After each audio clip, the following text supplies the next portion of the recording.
Assalamualaikum warahmatullahi wabarakatuh. Salam sejahtera untuk kita semua. Semoga selalu diberikan kesehatan. Amin. Perkenalkan, kami dari kelompok 1 dengan anggota Dwi Pipit dengan NIM 2001-2016, Ewis Kurniasari dengan NIM 2001-2022, Rifa Fatin dengan NIM 2001-2049, Lili Afri Ani dengan NIM 2001-2040, Ika Agustin dengan NIM 2001-2037, Faradila dengan NIM 2001-2024, dan Billy Arta dengan NIM 2001-2013.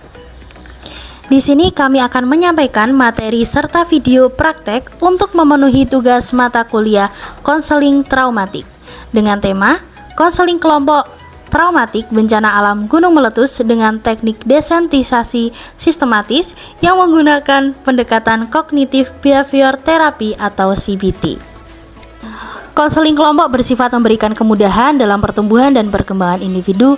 Dalam artian, konseling kelompok memberikan dorongan dan motivasi kepada individu untuk membuat perubahan dengan memanfaatkan potensi secara maksimal sehingga dapat mengaktualisasikan dirinya. Trauma adalah kondisi yang timbul akibat dari pengalaman atau peristiwa buruk yang dialami seseorang, seperti kecelakaan, korban kekerasan fisik, atau bencana alam. Kondisi ini dapat mempengaruhi mental dan emosi seseorang, terutama saat mengingat peristiwa buruk tersebut. Pengertian konseling traumatik. Konseling traumatik adalah upaya pemberian bantuan pada konseling dengan kondisi trauma. Konseling traumatik berupa upaya yang bersifat kuartif dan pengembangan. Berdasarkan kajian, kondisi traumatik bervariasi tergantung pada penyebab trauma itu sendiri. Konseling traumatik lebih menitik beratkan pada satu masalah, yaitu gejala trauma yang ada pada diri klien. Kasus traumatik dalam konseling diartikan sebagai bantuan yang bersifat terapeutis, yang ditujukan agar bisa mengubah sikap maupun perilaku konseling yang mengalami trauma, yang dilaksanakan secara bertatap muka antara konseling dan konselor menggunakan teknik wawancara, sehingga dapat diselesaikan permasalahan yang dialami konseling. Pengertian kognitif behavior therapy atau CBT. CBT merupakan pendekatan konseling yang didasarkan atas konseptualisasi atau pemahaman pada setiap konseli, yaitu pada keyakinan khusus konseli dan pola perilaku konseli. Proses konseling dengan cara memahami konseli didasarkan pada restrukturisasi kognitif yang menyimpang. Keyakinan konseli untuk membawa perubahan emosi dan strategi perilaku ke arah yang lebih baik. Oleh sebab itu, CBT merupakan salah satu pendekatan yang lebih integratif dalam konseling. CBT merupakan sebuah pendekatan yang memiliki pengaruh dari pendekatan kognitif terapi dan behavior terapi. Tujuan CBT.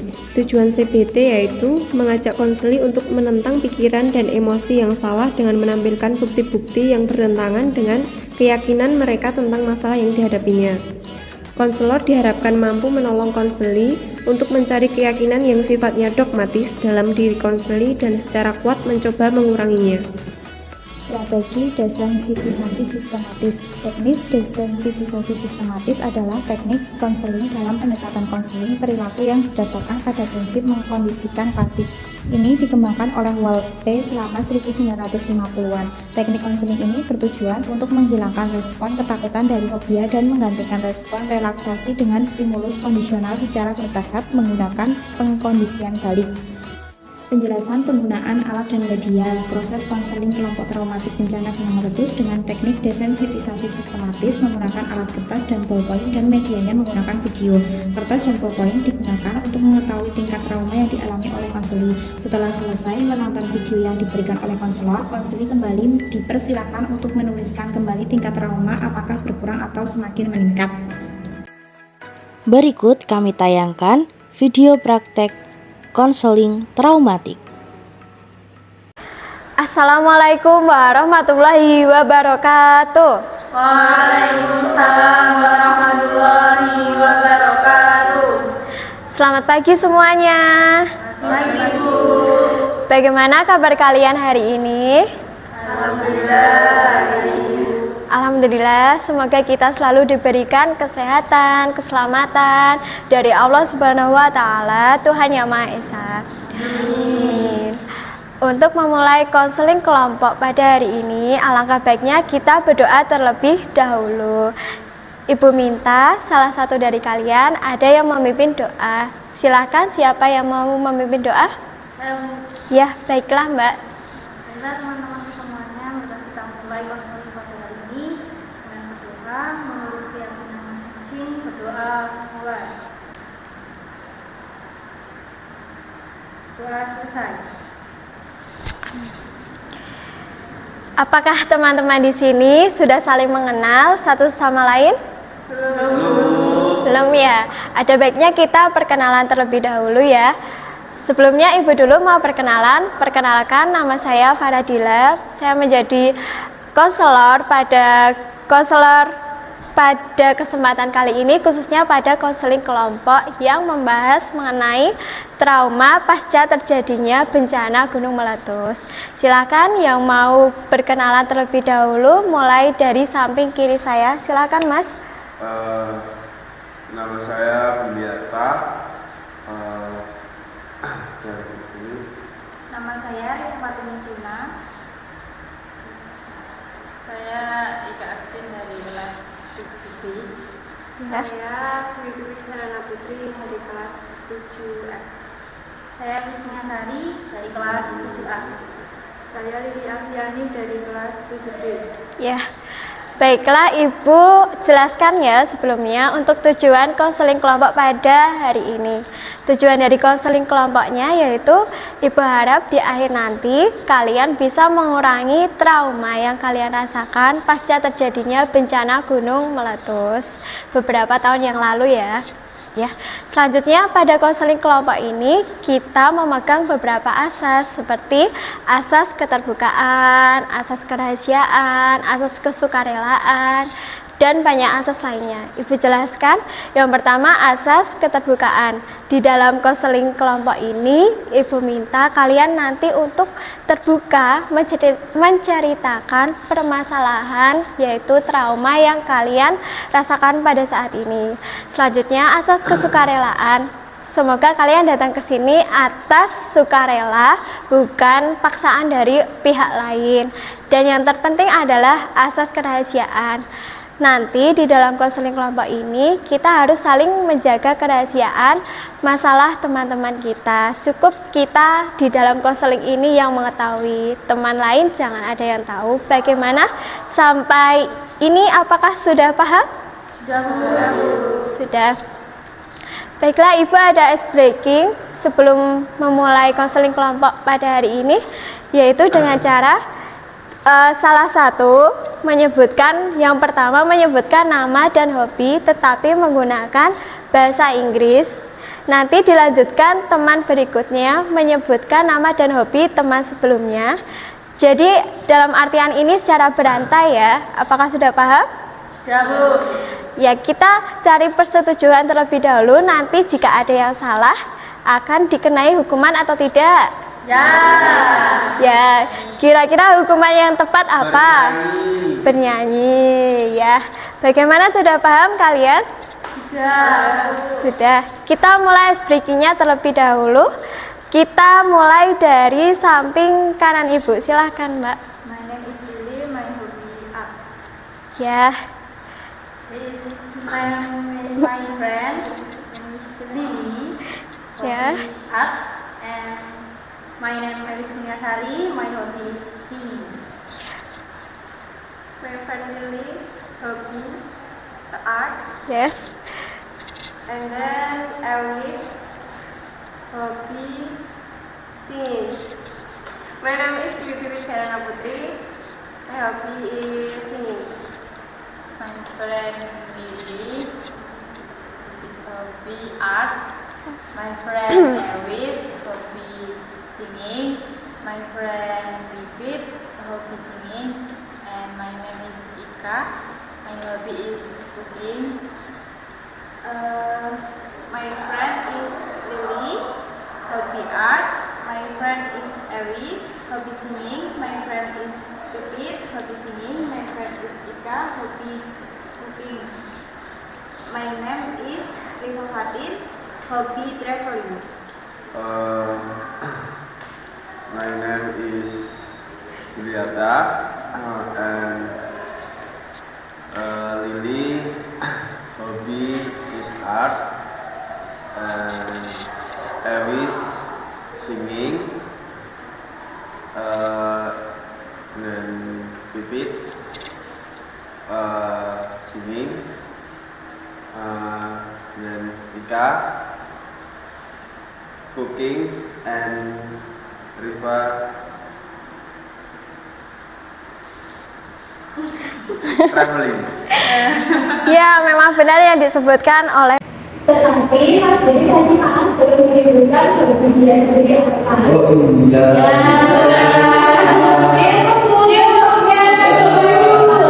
Maka Mas Dedi harus bernyanyi.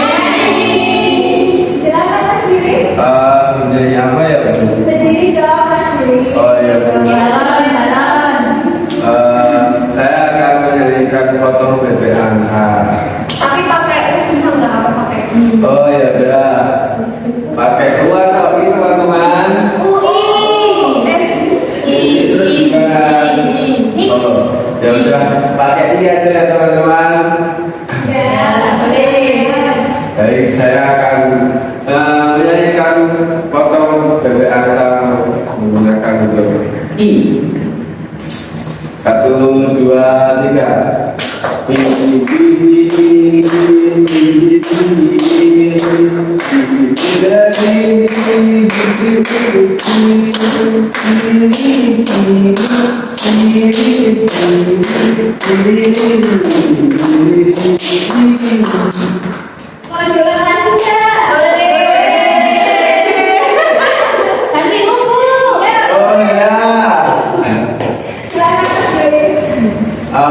Baik, saya akan mulai lagi.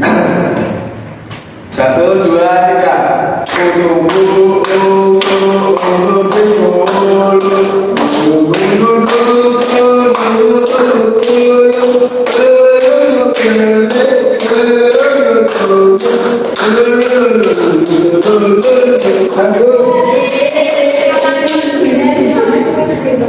Terima kasih ya Bu. Saya berkeringat ya Bu. Terima kasih atas ice-breakingnya. Selanjutnya kita sudah mulai fokus ke dalam konseling. Ya, kita mulai suatu kelompok dengan cara menceritakan permasalahan dan perkara yang bersama. Kalau yang paling dirasakan itu tujuannya apa saat bencana tersebut.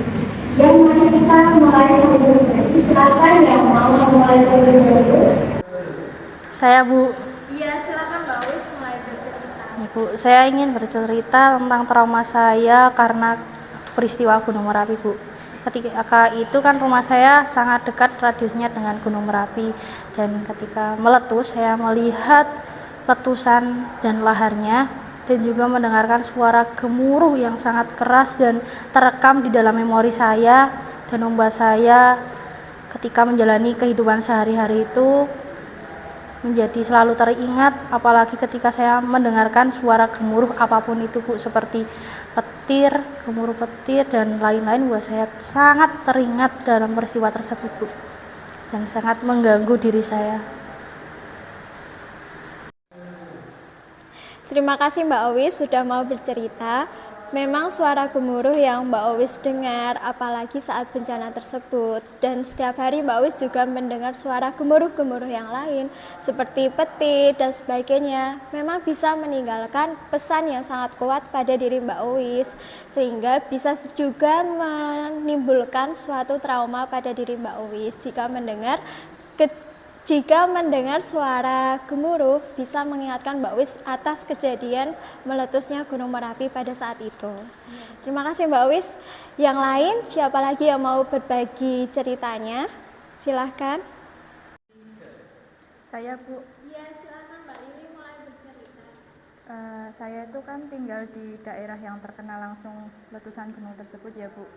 Jadi saat Gunung Merapi tersebut meletus, saya harus berlari agar diri saya bisa terselamatkan Bu. Nah, saat Gunung Merapi tersebut meletus, saya itu kehilangan banyak teman dan saudara. Jadi kalau saya itu memandang pemandangan gunung atau melihat pegunungan gitu, saya itu menjadi teringat trauma saya kembali gitu Bu. Ya, terima kasih Mbak Yuli. Terima kasih Mbak Lili, itu memang suatu pengalaman yang sangat sulit, apalagi kita kehilangan keluarga maupun teman yang kita sayangi. Jadi kejadian itu menjadi sangat traumatis bagi diri Mbak Lili, begitu ya Mbak? Ya, selanjutnya siapa lagi yang mau bercerita? Saya, Bu. Ya, silakan Mbak Pipit mulai bercerita. Setelah kejadian gunung meletus tersebut, saya tinggal di pengungsian. Kehidupan di pengungsian sangatlah sulit bagi saya karena belum terbiasa di suasana tersebut. Saya juga merasa terisolasi dan juga tidak punya tempat aman untuk saya tinggal di pengungsian di sana. Sampai saat ini pun saya itu merasa selalu mimpi buruk saat saya tidur setelah kejadian tersebut. Terima kasih Mbak Pipit. Memang sebenarnya hidup di pengungsian bukanlah hal yang mudah, apalagi kita tidak terbiasa hidup di pengungsian. Dan untuk mimpi-mimpi buruk yang selalu datang kepada Mbak Pipit itu merupakan salah satu tanda adanya trauma dalam diri Mbak Pipit. Baiklah, yang lain siapa lagi yang mau berbagi? Saya, Bu. Jadi dari bencana alam itu, saya itu kehilangan rumah, harta benda, dan orang tua saya ya Bu. Jadi di situ itu saya merasakan sangat putus asa yang sangat dalam. Di situ saya itu tidak merasakan ada harapan yang lebih untuk saya memulai kehidupan yang lebih baik lagi. Jadi saya itu bingung Bu, harus bagaimana lagi. Terima kasih Mbak Rifa. Kehilangan rumah dan harta benda memanglah sangat menghancurkan bagi diri kita. Apalagi kita menjadi putus asa dan trauma itu merupakan hal yang wajar terjadi. Akan tetapi kita tidak boleh terus-terusan berputus asa. Kita harus bisa bangkit, memulai hidup kembali. Ya, siapa lagi yang mau berbagi cerita? Saya, Bu.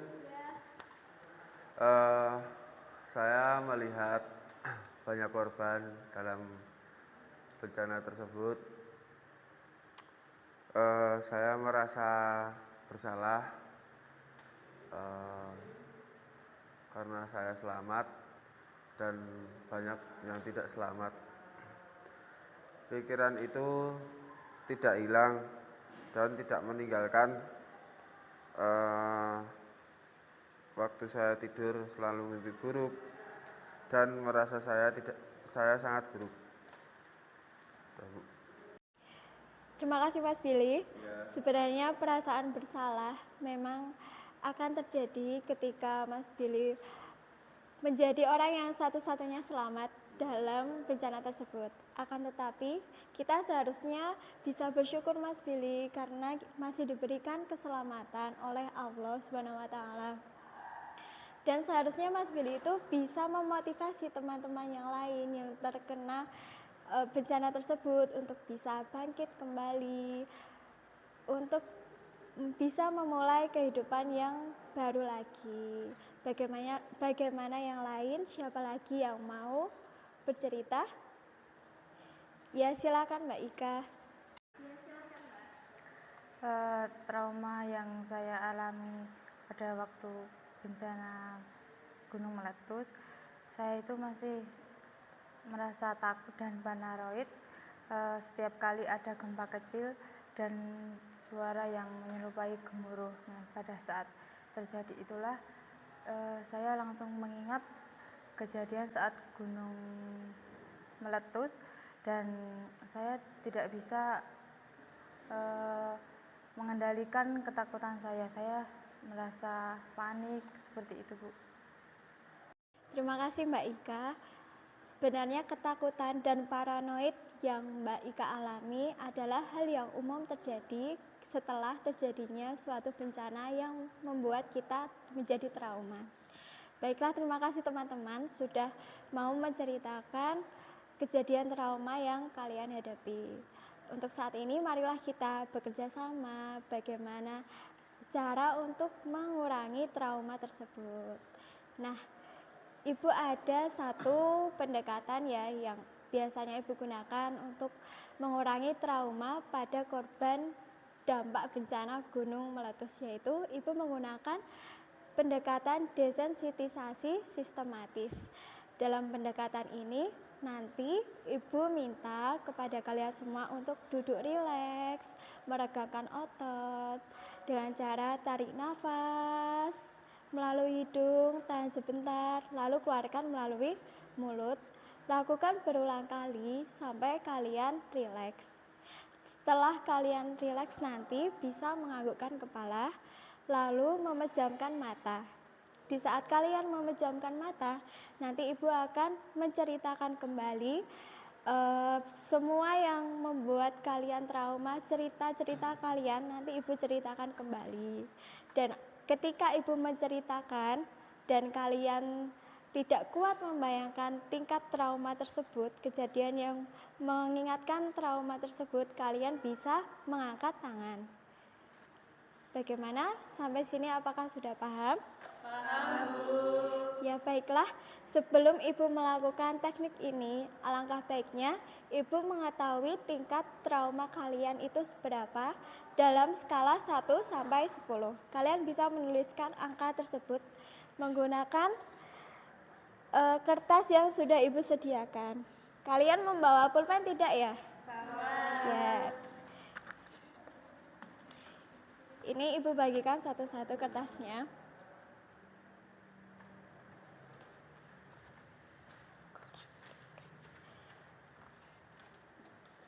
Masih kurang?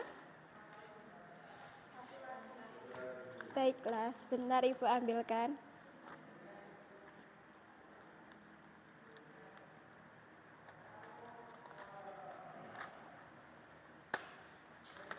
Silakan bisa mulai menuliskan skala kecemasan, skala trauma atau kecemasan yang kalian rasakan saat ini. Bu, saya tidak membawa pulpen. Oh iya, ini Ibu ada pulpen. Siapa lagi yang tidak membawa? Ya. Makasih ya, Bu. Ya, sama-sama.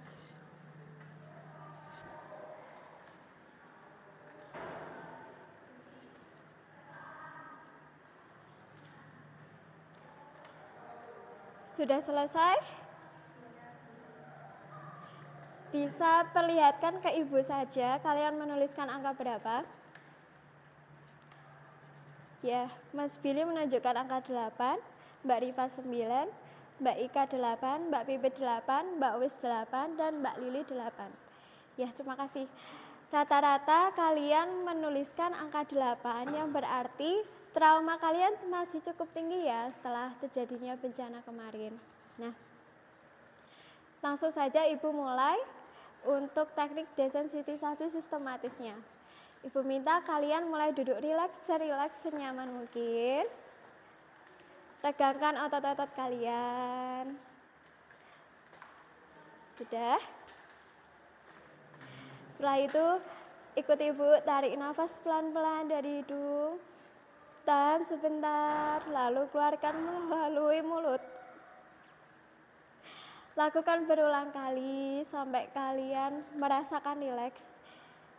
Jika kalian sudah rileks, kalian bisa menganggukkan kepala dan menutup mata.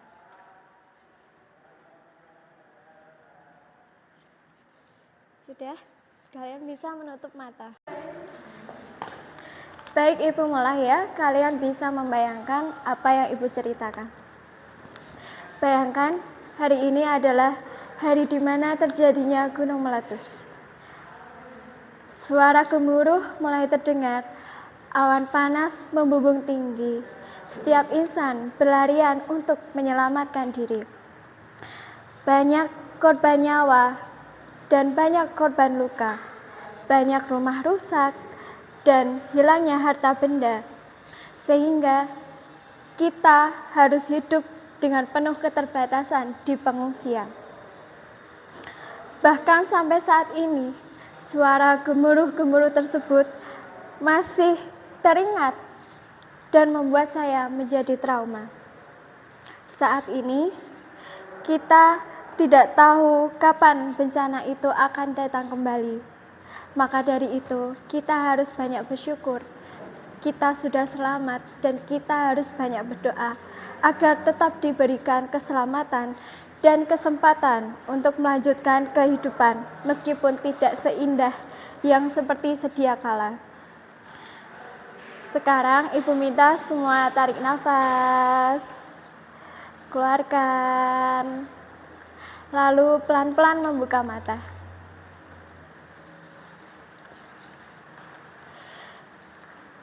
Berdasarkan pengamatan Ibu, untuk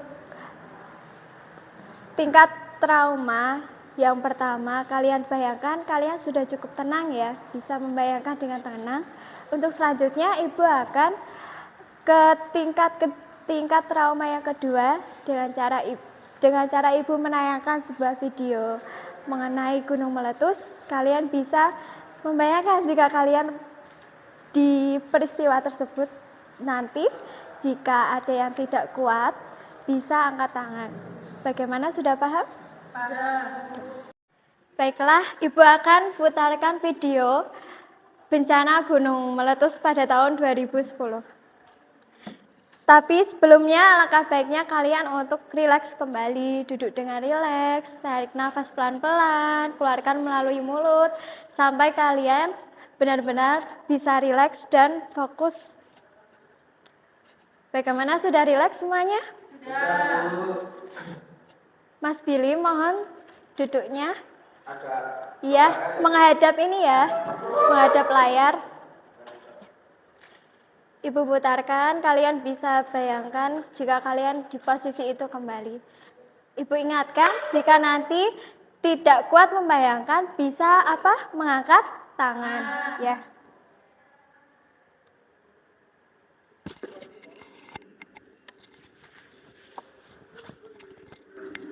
Ini adalah longsoran yang menuju ke arah barat laut, dekat sekali dengan mungkin Duko Melalangan ke arah barat sedikit. Ini tampak adalah sebuah pohon, ada juga bukit sedikit sampai dengan pepohonan, dan nyampe di pepohonan. Longsoran atau guguran lava yang dari puncak meluncur sekitar jaraknya sampai 5 km ke arah barat laut. Tampak pepohonan sudah terterjang oleh guguran lava pijar yang berasal dari puncak Merapi.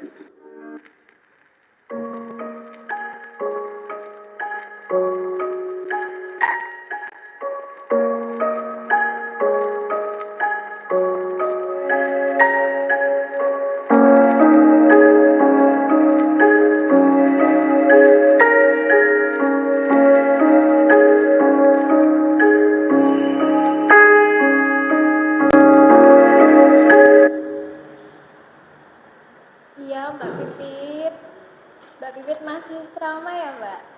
Mengingat kejadian. Mbak Pipit coba sekarang untuk tenang. Teman-teman bisa membantu Mbak Pipit, menenangkan Mbak Pipit. Ya.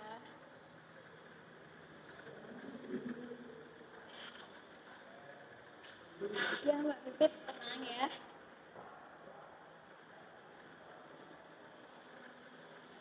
Sudah Mbak Pipit? Bisa Mbak Pipit untuk rileks kembali, tarik nafas pelan-pelan, keluarkan melalui mulut, lakukan berulang kali sampai Mbak Pipit bisa rileks. Jika Mbak Pipit sudah rileks, bisa menganggukkan kepala, Ibu akan melanjutkan. Sudah Mbak? Tenang ya Mbak.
Ya, teman-teman mohon bantu tenangkan Mbak Rifa ya.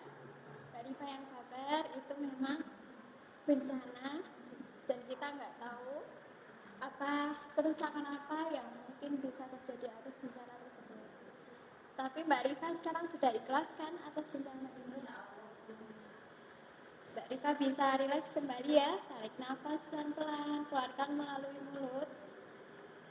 Sudah rileks? Ibu lanjutkan kembali.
Baiklah, setelah kalian menonton video yang Ibu putarkan tadi mengenai gunung meletus, sekarang teknik desensitisasi sistematisnya sudah selesai. Kalian sudah melewati teknik tersebut dengan cukup tenang dan cukup rileks. Oleh karena itu, untuk mengetahui hasilnya, Ibu minta kalian untuk menuliskan kembali skala tingkat traumanya. Seperti di awal, apakah kalian mengalami lebih trauma lagi atau trauma tersebut sudah berkurang? Karena Ibu perlu tahu itu, mohon untuk menuliskan kembali di sebalik kertasnya.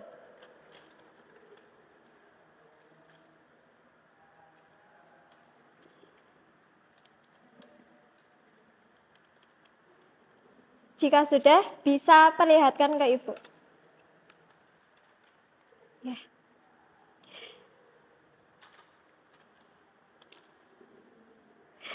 Baiklah, Mas Billy masih tetap di angka 8, berarti dia masih trauma.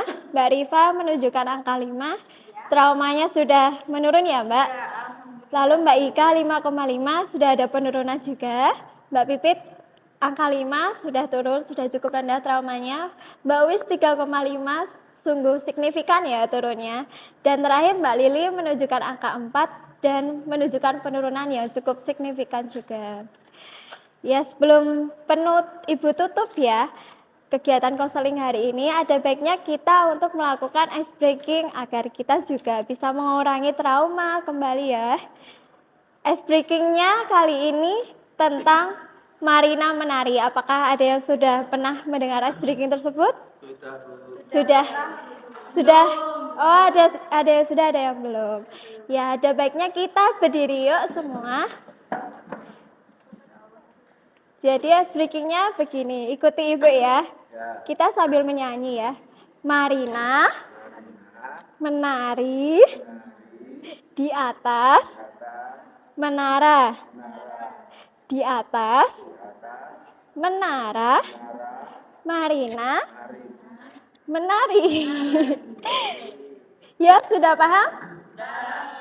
Biar lebih seru lagi, Ibu putarkan musiknya ya. Yuk. Mulai ya, 1, 2, 3. Marina menari di atas menara, di atas menara, Marina menari. Sekarang ibu yang menyanyi, kalian yang memperagakan. Dan ini bisa lebih cepat ya, kecepatannya. Yuk.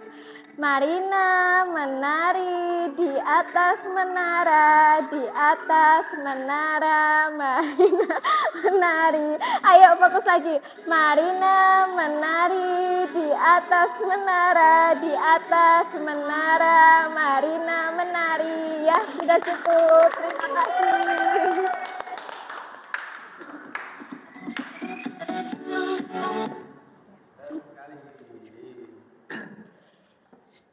Ya, terima kasih kalian sudah datang ke sini dengan sukarela mengikuti konseling kelompok pada hari ini membahas tentang trauma pasca terjadinya bencana gunung meletus.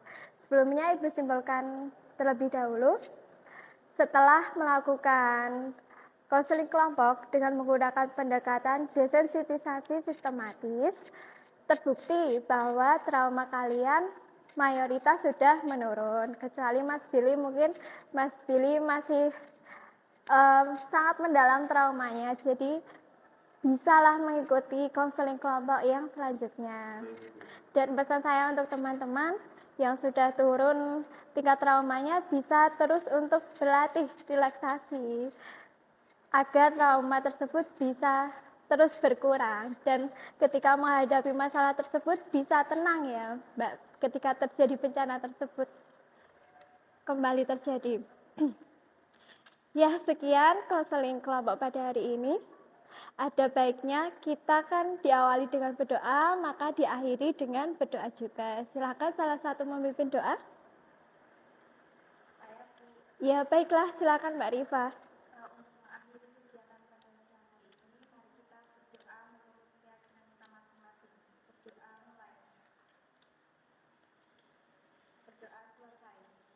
Alhamdulillahirrahmanirrahim. Sekian konseling kelompok pada hari ini. Hati-hati di jalan. Salam untuk Bapak Ibu dan sampai jumpa. Ibu akhiri, wassalamualaikum warahmatullahi wabarakatuh. Waalaikumsalam warahmatullahi wabarakatuh. Ya, sama-sama.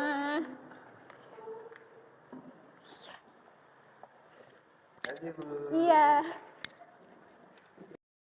You break my heart, break my home, make me so down in a loneliness. Terima kasih, sekian dari kami, kurang lebihnya mohon maaf. Jangan lupa untuk subscribe dan like serta komen. Wassalamualaikum warahmatullahi wabarakatuh.